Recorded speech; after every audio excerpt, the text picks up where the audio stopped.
कभी सोचा है कि किसी देश का नक्शा पत्थर की लकीर नहीं होता? आज हम यही देखने वाले हैं कि कैसे एक देश के अपने ही नियम उसे अपनी सीमाओं को फिर से बनाने की एक गजब की शक्ति देते हैं। ये कहानी है शक्ति की, रणनीति की और एक राष्ट्र के बनने की। सवाल तो बहुत सीधा सा लगता है ना, पर इसका जवाब किसी भी देश के सबसे जरूरी दस्तावेज मतलब उसके संविधान में छिपा होता है। तो एक नया राज्य बनाने की ये पूरी प्रक्रिया असल में काम कैसे करती है, चलो पता करते हैं। सुनने में थोड़ा अजीब लगेगा, पर ये सच है।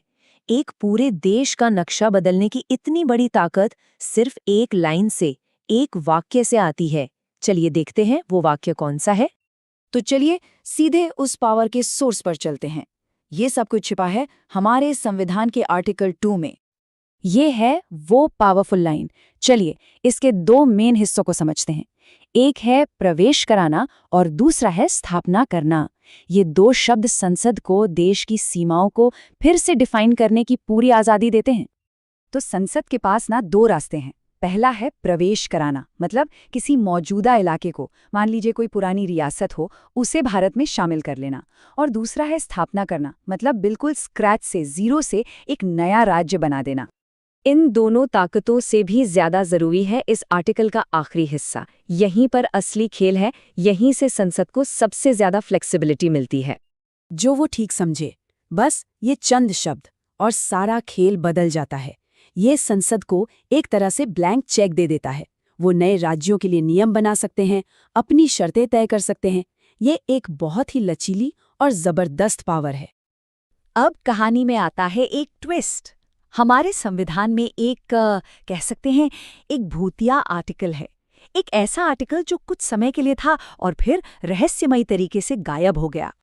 ये है आर्टिकल 2A। इसका सब्जेक्ट है सिक्किम और इसका स्टेटस है निरसित, मतलब हटा दिया गया। अब सवाल ये उठता है कि आखिर इसे लाया ही क्यों गया और फिर इतनी जल्दी हटा क्यों दिया। जरा इसका लाइफ स्पैन देखिए, सिर्फ 1 साल 1974 में जोड़ा गया और 1975 में हटा दिया गया। इस 1 साल के छोटे से वक्त में इतिहास बदल गया। आखिर हुआ क्या था? इस पूरी पहेली का जवाब छुपा है इस एक शब्द में, संयुक्त राज्य।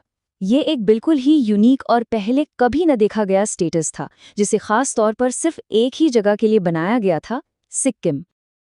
तो चलो इस कॉन्स्टिट्यूशनल मिस्ट्री को सॉल्व करते हैं और देखते हैं कि कैसे सिक्किम ने संयुक्त से पूर्ण राज्य तक का सफर तय किया और क्यों आर्टिकल 2A इस पूरी यात्रा का एक इतना जरूरी हिस्सा था।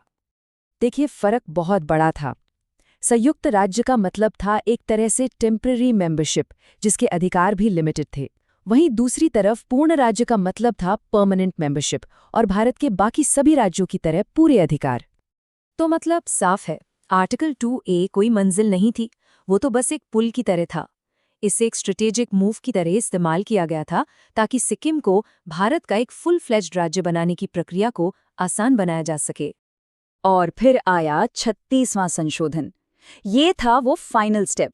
इस एक अमेंडमेंट ने आर्टिकल 2A को इतिहास बना दिया और सिक्किम को ऑफिशियली भारत का 22वां पूर्ण राज्य घोषित कर दिया।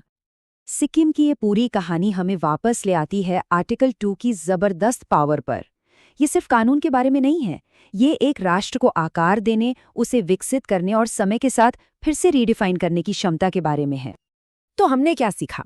सीधी सी बात है, संसद के पास न केवल नए राज्य बनाने की पावर है, बल्कि वो ये काम अपनी शर्तों पर कर सकती है।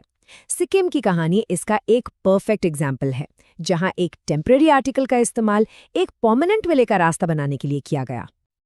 आखिर में ये हमें क्या दिखाता है? यही कि हमारा संविधान सिर्फ नियमों की एक किताब नहीं है, ये एक जीता जागता सांस लेता हुआ दस्तावेज है।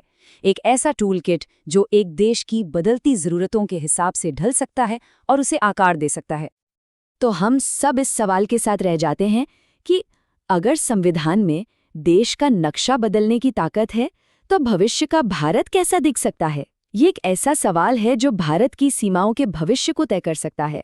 सोचने के लिए एक बहुत पावरफुल आइडिया।